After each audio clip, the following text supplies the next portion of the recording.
ya Congo depuis l'arrestation ya faire la musique pesa ya okangama la musique ya Congo za emprisonné kebe tikela nga bloqué moko te za a yebisanga banda faire na biboye na lobi eloko ka moko komi monotonie te ya mutu fo ya la biloko asikande faire ele biso rumba trap o mona ke rumba trap o yeba te za zuke za rumba te za ni donc c'est du melo wana nde biloko na ngo besoin to na beza innovation yo bloqué ngo bando yo na bloqué banda 1 2 3 ozaka na bloqué ka moko so komi monotonie les nouvelles de l'artiste et musicien Ferregola. Je tiens à remercier la radio Top Congo pour l'intérêt qu'elle marque sur la personne de l'artiste et musicien Ferregola. Et au travers de votre radio, nous disons on était un peu perdu. Sa sortie imminente. Oui, sa sortie imminente qui doit intervenir dans la question d'ici le 15 août prochain. Le 15 août prochain. D'ici le 15 août, Ferregola na bino, Jésus de Nias, moi na mai muko tombolo, moi na mai wakani na libanda. Donc c'est sengo ya kole kamini pour na biso bagola parce que après plusieurs semaines de détention à Ferregola, on va détracter à basa qui va campagne. Nous va profiter comme ça pendant que Ferregola n'était pas là. Balobi ke bon awa biso to siama. Ah bosani boye quand le chat n'est pas là la souris danse. Basa elle ga qui sourit. Parce que le chat azonga siko na marché. Souris bongamaka. Soko ko lukali duso ba voisin qui mela bato nyo surtout ba kibo na sa ba campagne de déstabilisation. Bato nyo surtout ba sepela ina malheur ya Ferregola. Bato nyo surtout ba ndeko le n'importe quoi alors que quand le Ferregola n'était pas un violeur, Ferregola n'était pas un agresseur, il n'était pas non plus un criminel. En tout cas, moi je dis beaucoup un grand merci à le Scram, en tout cas à la qui c'est vraiment qu'elle a vraiment la wenge. Alors quand mutakun qui wana te o aya ka pona le n'importe quoi, asi simbela été na wenge akenda luka moya ota mutu et simba te ba pese ka vocal moko esala été ake moi la ba voisin moi na clan wana apesi moi appui. Lelo on a ça la musique a comme porter parole à muninga na musicien. Ba PD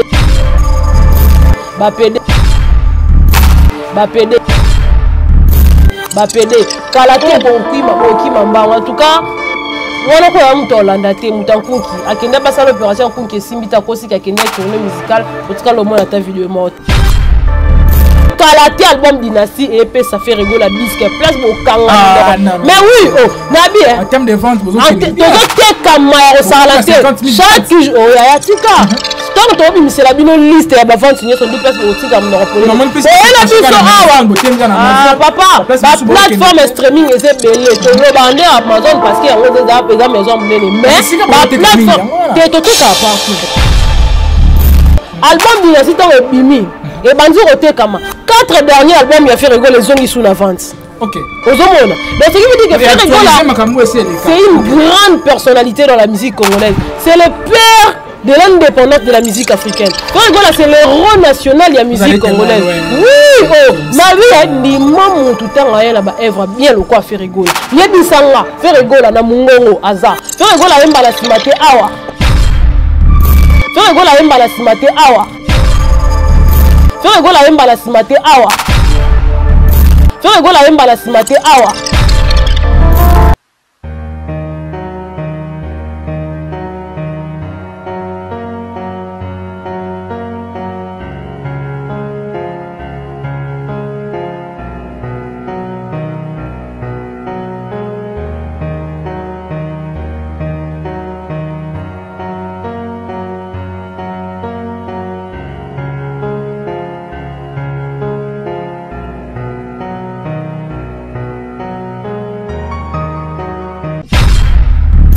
Voilà, bonjour tout le monde, bonjour chers internautes qui nous jouent, c'est Congo Source Télévision, c'est bien moi, votre Kevin, Mohamed Zaidi, ça a toujours été un vrai plaisir pour moi de vous savoir tellement nous sommes en stade. Merci à nos fidèles partenaires, merci à Masolo Banaki, merci à Bouzo Bakin et merci également à Congo KC News, Wana Bandeko, Basunkaï, déjà merci à Glody Ngandou pour l'assistance et surtout derrière la caméra et merci à Bandeko, Nyons, vous aurez été confiance dans mon peu fidélité, dans Moussa Otireko Sara et Jeff Landobaka. Merci plus particulièrement à Boss, je reste bon depuis les essais. Merci à Madame Karine Kololongoni depuis les essais également et Bandeko Baza et les autres dans Moussa pour le sans oublier Trésor Batanga et Thierry Ngimbi, la Katia Texas.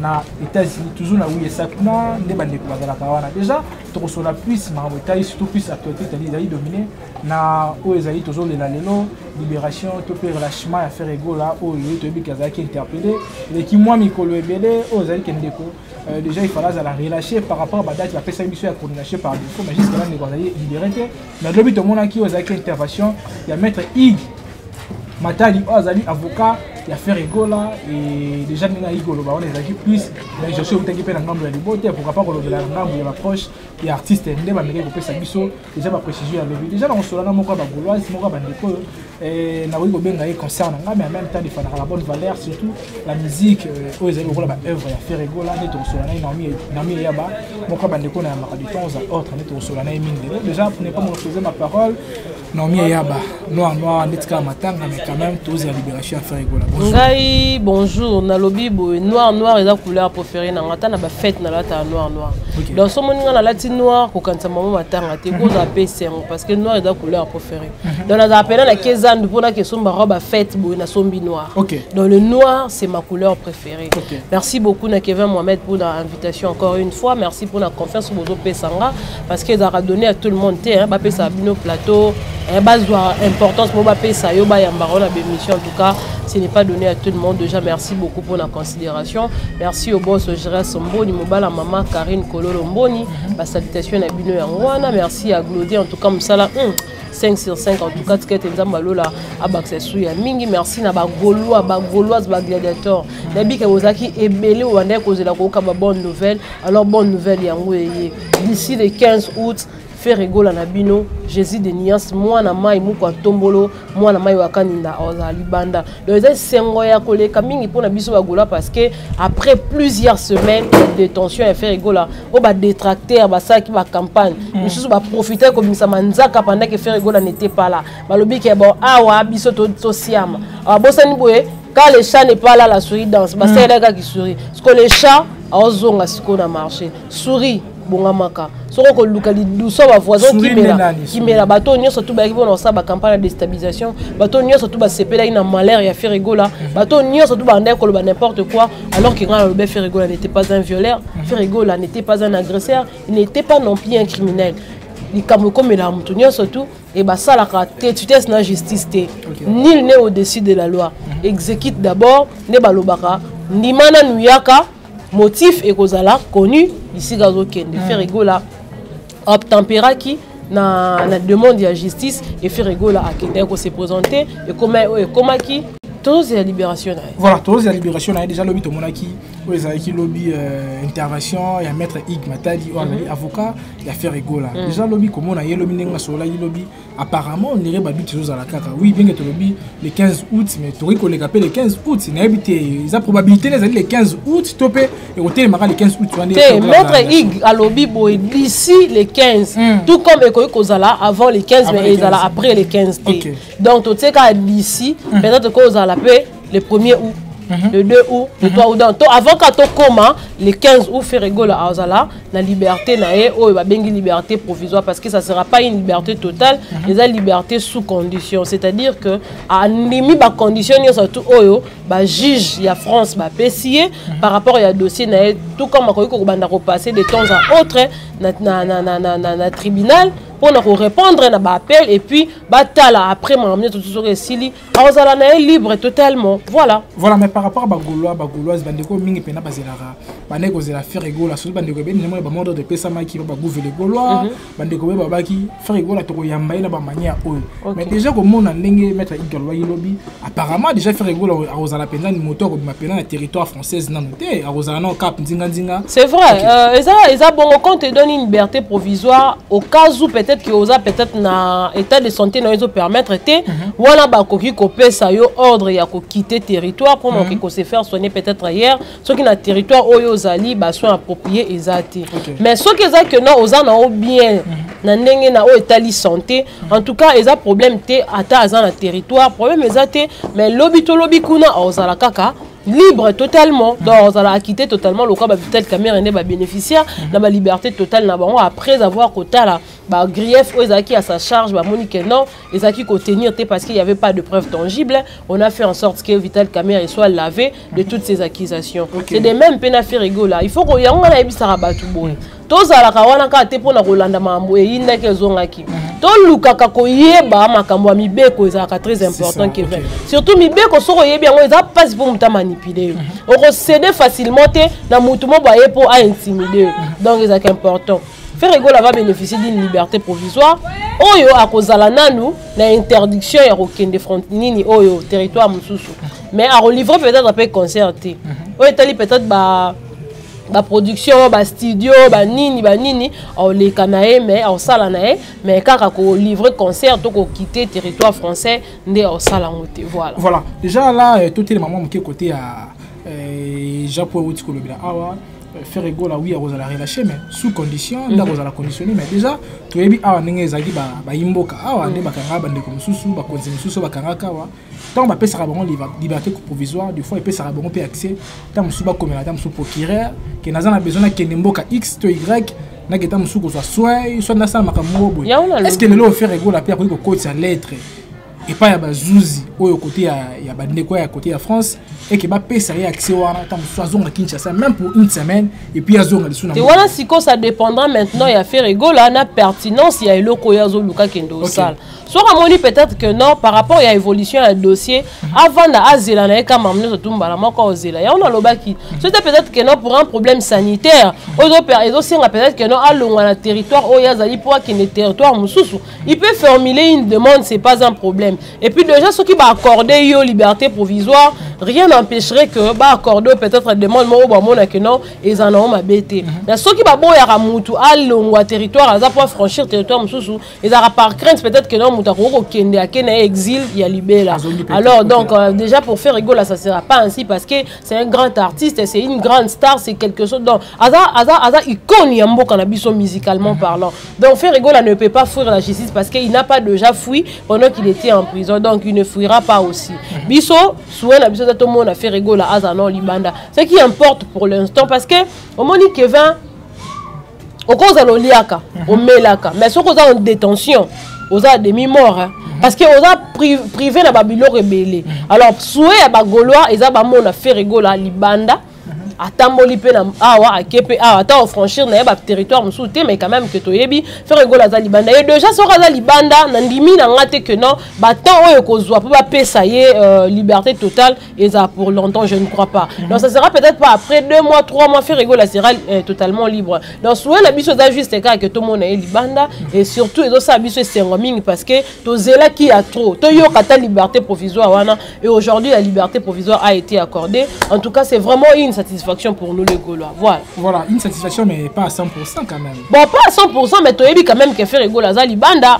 Il ne pas salir le téléphone peut ton monique non faire rigolo à salir vidéo à ton monique non faire rigolo à s'adresser na bagolo to bando monde voilà. Voilà. Non mais il y a déjà il faut tout mettre tout dans moi c'est ça. Tout la liberté provisoire na biso en desala makati. La liberté provisoire ça liberté provisoire mais tout le monde a pété bisika bazon à son prison pour qu'il continue parce que donc ba misu ba comment ministre ka par liberté provisoire donc faire rigolo à ça que l'autre côté ayiba kita beta kita boma kité donc et dans l'autre mon côté o ko lo ba que no ba condamné à écoper ce qui peine il y a combien des années d'emprisonnement non si cela était le cas elle n'aurait même pas liberté provisoire mais ceux qui va accorder la liberté provisoire na mutu ba mona que infraction est vraiment légère et donc peser aux infractions ôté et qu'on permettre que mutu à la condamner à vie non déjà pour une personne à commettre crime à commettre meurtre on doit vraiment sûr qu'on peut cette liberté provisoire on s'en rend parce que on va la condamner toute sa vie parce que il a commis un crime alors faire rigolo n'a pas commis un crime donc il avait de griefs à sa charge aux qu'on pesait lourdé voilà pourquoi la justice française a accordé liberté provisoire voilà l'autre tout le monde avait déjà bandeko ba libana ba diaspora nous sommes bazo mais quand même qui encre la jarque non ba mona kamara on ndenge za surtout ma ya bana et ba mona pe dossier on ne dira ba ndenge ya boité faire rigolo en réalité ndenge bandeko ba pembene bazo bomela bato vraiment aux ali ma bomba mais aux ali na kati ya dossier on les a bandeko ne bazo se poser ma question ba diaspora bon en fait Kevin moi j'aime pas dire de choses que je ne maîtrise pas tout le monde était au courant de l'arrestation de Ferregola. On était au courant de la durée que ça a pris pour que Ferregola bénéficie de cette liberté provisoire. Donc, on a connu que c'est fié la Maloba diaspora. Tout le monde est censé, toi, la liberté d'expression. Tout le monde est censé dire tout ce qu'il peut, mais sauf qu'il a diffamé ta côte, il a et causé préjudice. Nous avons que ça peut-être analyse selon imagination, c'est pas un problème. Nous avons libre à penser. Mais tellement que les gens ont supputation, ils ont soupçon. Donc on a confirmé parce que jusqu'à là c'est encore une rumeur. Parce que rumeur est une information, à moins que dans la source, que voilà, par rapport à la rumeur, on a confirmé c'est une source vraie, c'est une source fiable. Et puis tu comprends, tu confirmer que non, voilà, c'est une vraie information. Donc le cause de imagination et estimation à moutou. On a tout confirmé. Donc on a confirmé tes biso to se confier na ba information oyo bureau ya Ferregola. Et puis moutou a copié cette information le maître Matadi ada avocat conseil ya Ferregola, ce n'est pas n'importe qui. Ada orligo la té ada membre famille ada goloate, c'est un avocat, c'est une personne juridique. Donc akoyi ko yete pour lo n'importe quoi. Tant on voyait après cette information, nous ne devons que accepter ceux qui moutou vont penser peut-être que non ce n'est pas ça et dans la vérité moi il y a la biso ba preuve à vérité, on a peut-être qu'on va croire à ces preuves, mais si tel n'est pas le cas en tout cas, biso nous aura l'information, on peut s'habiller. Voilà, déjà il faut que nous fassions la moi c'est ça, il y a tellement des artistes qui ont soutenu Ferregola. Il y a des vidéos, il y a qu'on appelle Ferregola, même dans la prochaine message. Mais les lots, ceux qui ont milité vraiment pour la libération à Ferregola, les photos associées au Scram. Tout le monde déjà affiche mon corps, Paris, donc déjà, ils ont pour le 7 août. Ok. C'est marche, mon roi, il va marcher. Ils ont plaidé pour la libération. Ils ont la période définitive. Ils ont été provisoirement, mais ils ont officiellement que relâché que non, à sur le justice. C'est CLO Scram. En tout cas, moi je dis beaucoup un grand merci à CLO Scram. En tout cas, à la qui c'est vraiment qu'elle a vraiment la wenge. Alors quand mutakun qui wana te o ayaka pour na n'importe quoi, asi simbela été na wenge akenda luka moya ota mutu et simba te ba pese ka vocal moko e sala été ake moi na ba voisin moi na clan wana apesi moi puis lelo on a ça la musique a comme porter parole à muninga na musicien ba PD kalate bokima mbanga. En tout cas wana ko ya mto Hollanda te mutankunki akenda basa l'opération kunki simbita kosi ka kenda tournée musicale en tout cas le monde ta vidéo morte. Merci beaucoup à CLO Scram à l'axi biso pena ka dan de ko ya faire ada penza mwana ya wenge ya solo ba vraiment na wenge ne bango ba omonana na tanga pasi ba soutenir ndeko na bango tant CLO azo laksa bolingo wana ezate ke mutu mwa atinde ke CLO sala ngo to ba futi mbongo non a sala ngo pona intérêt ya ndeko na ye premièrement et puis ayebi que non musique ya Congo depuis arrestation ya Ferregola musique pesa ya okangama la musique a Congo za emprisonné Kevin tikela nga bloqué mon côté za a yebisanga banda faire jaloux ba yo tchebino boé na biboé na lobby et loko ka moko comme monotonité ya mutu faut regarder la biloko sikande faire ele biso rumba trap o mona ke rumba trap o yeba te za zuke za rumba to za ni donc c'est du melo wana de biloko to na ngo besoin to na innovation yo bloqué ngo bando yo na bloqué banda 1 2 3 ozaka na bloqué ka moko so comme monotonie et comme le roi un quiz et perdre n'a pris. Donc vous comprenez. Donc les gens sous bablo mo beto to ko betela o masolo. Banda Ferregola za emprisonné musique ya Congo pesa emprisonné. Yebi sanga musicien nini oyo depuis arrestation Ferregola sali mama malonga. Azate. Bah tika otanga la mama comment te parce que au moni c'est là. Au moni ka otanga ba musicien, c'est là. Tango otanga ba musicien, otanga bango te na ba rala ba Ferregola ba gez ba koko. Vous comprenez? Oui, bah gaz baba koka ba Ferregola parce que ba Ferregola baza batu o ba Ferregola baba papa ba Fabou parce que aza dernier fils à Clan Wenge Fabou gaz ta mwana ya maison mère Wenge maison mère oyo Ferregola ya le chef d'orchestre na Wenge maison mère a Wutina Wenge ya munene donc Ferregola oui Ferregola aza papa ya Fabou gaz abimiseli biso banani ba bina filé o baza ba koko ya ba Ferre ce ko ba gaz Fabou zori ba gaz mawete ba koko ba Ferre oh donc ce qu'on ba musicien o mo wana manquement respect et ko démoraliser mutu te na déranger mutu te na lo baka o eza vérité donc musique bana Ferregola kangami bana ba beti musique exactement na moni yo muto moni ngana moni ngote yo wala on nani asali tourner clair que la tourisme que ba sala opération kunke simbité mais oui Voilà ça tourner. Ah papa tika kutu ya tika to vanda to wana ba faux débat. Mwana yebi ke banda faire gola za ki emprisonné, musique ya Congo pe za ki emprisonné, point barre. Donc si comme mukolo tonga tanga zo bima tonga pe na yebi sibino ke liberté provisoire wana pour comme total ça sera pas pour très longtemps. Donc un mois peut-être pe za belé, faire gola sera libéré totalement. Donc biso ba gaulois eza pour ça to dans la mobilisation. Musique eza faire rigola. Faire rigola à laisser la musique mais musique et laisser à faire. Et là les musiciens nous ont ça ba mongo na pas ça la musique. Mais faire rigola musique et laisser à cailler. Mais kalaté album dynastie et puis ça fait rigola disque place bo kanga. Mais oui oh nabi en termes de vente vous autres kama au salaté chaque jour oh ya tika. Tant que tu c'est la bino liste ya ba vente signer son deux places pour tika mon repolé.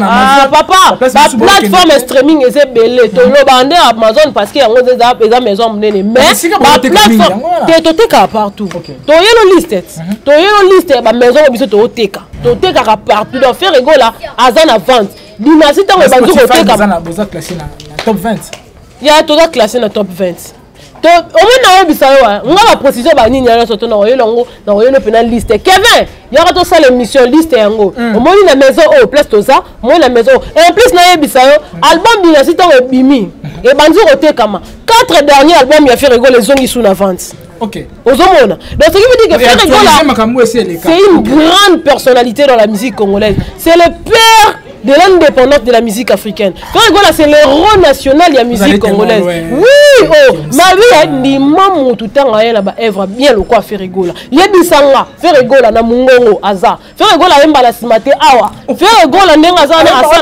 emba kunate awa na mungongo. Donc ba envier faire rigoler na danse faire rigoler tikila bango danse bango ba tikala ba danser faire rigoler aza ko évoluer na musique na danse. Donc faire rigoler aza nyoso za patrimoine ya musique. Comprendre? Donc faire rigoler à mutu oyo ala unité de mesure ya babatu wana te donc tango classer ba musicien pardon yo kela ka bana bino mawa kotsaka bango te baza ba koko ya fere baza ba koko bazo sa fierté na ko ina ngate mutu na mutu sa fierté na ndenge na ye mais tango to classer ba musicien tango to classer bato sa la pena fierté ya musique to classer ba icône musicalement kotsaka bana na ba ba fierté na ebisuti na ebisuti Moussou a coquille musique t'as commis au sac qui porte parole à Mouninga parce que d'ara pour ça pour Mouninga me maquiller poto. T'as des gars. Naomi yaba. Tomé la maman est mouki. Naomi ya. Avec la ligue où vont les choses, il était tout le monde a ramené des évoluer. Ozoni malelo que non papa na bango. Abimisa aigle. Sinon papa abimisa moano. Papa abimisa moano te. Oh. Papa na bango abimisa aigle alors que aigle son a betika l'inspire pas aigle akoya akomo na musika bo. Akomo na moté aya. Papa na bango abimisa aigle problème ezate mais soso abete aigle soso aposa na l'action ba image na l'action. Aigle pour image il faut ça la glorifier doit ça wana. Lodi ngandi tela biso image ndenge soso abeta aigle ndenge aigle ozo aveuglement. La rozonga faire aigle ozo aveuglement tela biso ba image.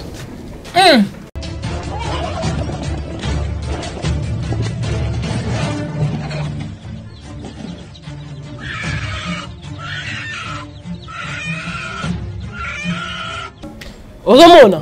Donc faire rigoler Adam musicien à autotune te faire rigoler fait la musique faire rigoler c'est la voix.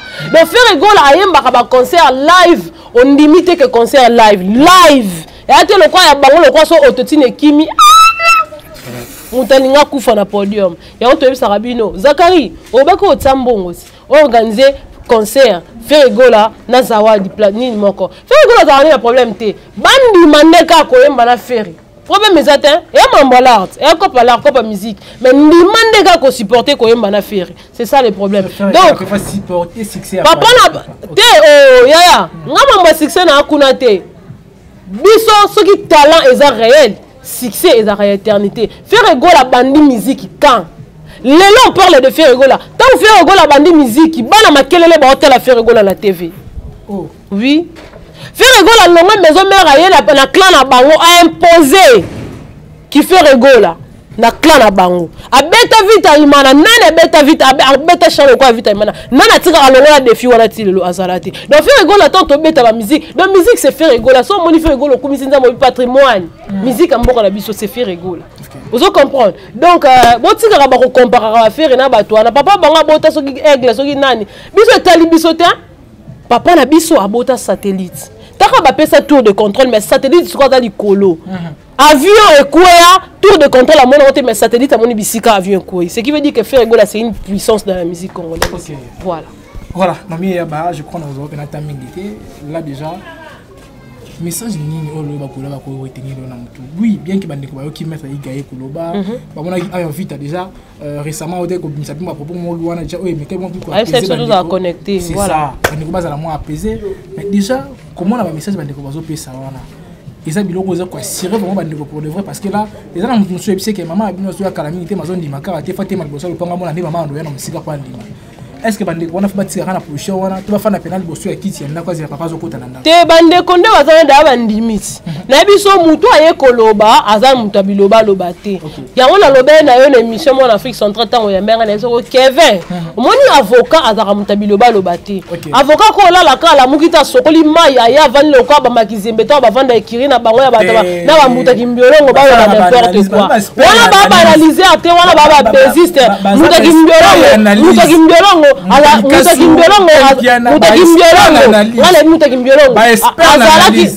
azalaki musicien comédien lelo comme analyste papa yo bana position te mutaki mbiolongo luka position bien telemel lelo comme analyste bon lobby na moi ke kuna jour na fina ba registre à $50 ba betele musique na nini ah non ya ça succès bon les athées ce qui succès ya on a lobby quand le talent est réel le succès est éternel. Donc, ce qui succès dans l'éternité, le corps va faire rigoler, c'est qu'on a talent réel. Donc, il y a la réalité. Tout le calendrier là. Donc, Maître Ig Matadi, Azaki, Azamutabiloba Lobate, c'est l'avocat conseil, l'avocat Bayaka Koloba, ce qui li kameza na certitude. Donc, ce qui li kameza certifié dans le loba. Dans mon idée que Maître avocat Vandaka Boya Loba, non, biso to ça la journalisme, il y a radio au tout tangeli classe. Ce qui dossier, ça même ba dossier Vital Camer étant et bandé collé. Ba dossier ba te belé ba to ba kanga Jakindala, to ba kanga. Donc ba te belé, on a mettre ba to on a mettre Willy Wenga, ozo bengo tout évolution dossier, ce que par rapport à bo. Autant il y a on a bien important ko yeba ba o ezami beko. Maître Matadi a déjà na ba précision. Gaulois a un doute par rapport à nous. Parce que précision est où dit dans mon ordre ngate, et où dans mon gouvernement gaulois, dans mon ordre nansi passé était dans mon ordre communicateur affaire était, mais où dit dans mon ordre yanani, il y a avocat conseil il y a fait rigoler. Donc nous n'avons qu'à accepter ces messages, attendant parce qu'à lobby d'ici août. Mais et koki kozala peut-être na août na les 15 wana te et koki kozala paix avant. Donc tous à la wana gauloise zala yo sepela mais le konga nazo senga dynastie toujours top pousse album dynastie si tu atteindre objectif est ça top pesa leader na biso manzanza basala banzembo awa o ba 100 milliards de vies mais tu sais que la monde bisika boza ba disque te ba ni golden e kota mai ba biloko se kota mai donc dynastie a roté kama ba tu ba kanza ke no pour ba mona ke force ya artiste to musique beta faut ba beta on a barté ba musique na to ba beta on a ba barté ba kulu na ba sepela musique na ba beta mala ba bar parce que ba kata ba ba pongi ba nzemo la ba ba ke ko sentele ozo mona donc faire ngo la beta la musique il y a ba responsable et puis musique ne ezoté kama na ndenge ya côté caméra donc vente eza au top achat eza au top dans la plateforme streaming fait rigoler à Otekama. Tu peux faire rigoler à Manzanza. Pour eux, ça bientôt l'accepter faire rigoler que non au sala comme sala. T'as la résultat à sala nao. Yango donc force à musicien à Otekama. Nandenga do sombama. Né on sait la force à musicien. Et bête na barre bête na terrasse cause la yango na terrasse te. Oza na proso ka dynastie que né la plateforme streaming que no somba. Global Moscou va commisser la bino de jeune mission à chaque dimanche. Vente en ligne au sombe au sali capture ya vente na au tindi bon on est au tambola. Donc Gaulois zala motema ya rokita faire rigola. On m'a écouté que na biso lo moko. Faire rigola ça la annulation ba concert hein. Un concert à Abidjan. Ce que ça qui que non mbatu ya ngambo wana kaka ke oh le concert a été annulé suite. Mais Ferregola a annulé le concert, bien qu'à en détention, il y a un homme colobimate, mais a reporté pour une date ultérieure. Et dès que Ferregola sera libre, on peut livrer concert dans l'habitat parce qu'il y a déjà mou. Ferregola a un concert, coopération. Oh, bon, peut être combien? Oh, bon, ça va te voir coopérer. Ferregola a un mot, on a maboko, a simizela, a même pas la avion, a kébé ta musique. Donc, tout ça, quand tu mènes Ferregola, tu es mouton à l'équio, il faut qu'on dise mango. Bazane, d'ici que bavandaka, so bavandi pena, oui bien yo pena un musicien, la biso to meka quand même Ferregola musicien. Mais si qu'on a nenga ya qui te test, ya on va relaxer sur internet que non, bango pe. Bon pas kata. Voilà. Calamité. Le message est passé. Voilà. Il faut saluer les gens. Merci beaucoup la Bagoloise Nios Gladiator. En tout cas, je suis Ferregola. Tu es Ferregola, nous sommes les Gaulois, vous êtes les gladiateurs. Biso bato sala kapena makasi ya Ferregola. Na yebisa bino Ferregola zaka na biso lo kwa ba soutien. Biso ba Gaulois, biso ba gladiateurs, biso ba tolobela Ferregola ne ba soutien na yeba. Mélomane na bonne musique, beau consommer album Dynastie. Ya onne album du maître, album Oyo, ils ont vraiment kokende na lire ya bien popé ça Ferregola makambo. Donc zala na patience, zala motema kokita, focus na album Dynastie et ko sala bien ko sakana. Un grand merci na boss Jérès Mboni, Obali à maman Karine Kololo Mboni. Un grand merci à Daniel Moronké, c'est l'homme selon le cœur de quelqu'un, mon conseiller privé à moi. Glody Ngandou derrière la caméra, je salue tout le monde qui m'a suivi. En tout cas, merci beaucoup Kevin. Banani batus. Ah, au karaté, non, c'est là, on peut toute une émission, on va produire. On a besoin de il y a cimenterie, il y a la monnaie. Changer. Donc, ma produit à Kalaté. Donc voilà, merci beaucoup. Ok. Voilà. Nami Eyaba, déjà, il faut nous merci beaucoup d'avoir accepté mon invitation. Il faut nous merci na Glody Ngandou pour finir biso lelo. Na éviter. Et là, on a déjà tout cabana, biso bien que dédicacé. Mais là, on a tout na. Bino combat ya papa na bino ko tata. Te biso ba combat na to ko tata, combat na ba combat ba sankara na mosaka, il faut ba bunda. Parce que bango ne ba porter parole ya wenge. Biso to na biso bana ya wenge. Te yango na lobité, na défendre bango. Na défendre bango. Mais bateau baza censé qu'on a appelé la défense et sécurité il y a clan wenge ils a mosaka ils a sakara de kuta ils a ba comment nan vena biso akangamala bololo ya à l'internet pour n'importe quoi oh vena biso na ba Roger Ngandou il faut ba ya la pour sa défense il y a clan wenge parce que clan wenge il a ta clan wenge et ba clan sakara la ngote ya Kevin clan wenge a clan sakara la ngote. Papa la biso abimisa tala na n'importe quoi te odi de manzaka da lobete. Merci beaucoup. Voilà, c'était là Nomi Eyaba, Moro Bandeko to Zarame to za auto pour na kosara vraiment banaliser kitoko. Je compte plus sur ba propos to pe ba intervention de maître Yves Matadi. Oh le là éclairci Bandeko que il y a une probabilité, bon, pas vraiment une probabilité mais déjà Ferregola Kozala relâcher d'ici le 15 août prochain, les Ferregola Kozala relâcher. Donc je dois expliquer l'histoire explicité pendant les selon Ndenge Zali. Avec Kozala relâcher avant même le 15 août voilà.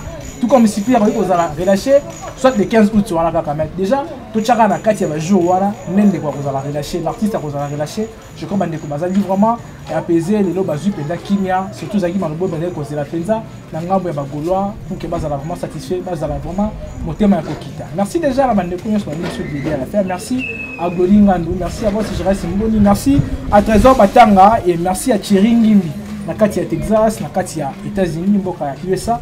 Et merci également à Madame Karine Kololo Mboni et Nabo Sanarate, Bandeko Baza et Bélé, Dachumba, Nzetel, Pela Papa Namina, Jojo Moda, Imen, Bourgeois humble, t'es avantagé. Et Bandeko Baza et Bélé, tu en boire ah mais du solo, n'est au solo, du solo. Photo solo, la photo solo, la bien, photo qui est bien. Christian Lukula, si 4 fois père, Nakati à Paris, a vu bientôt la Mambadé Zali. Et merci également à Aduz Massiala, Fiston Massiala, Aduz. Voilà, vraiment merci à vous. Et tout le monde a mis la cima avec un nouveau numéro. Et d'ici là, portez-vous bien. Bye bye.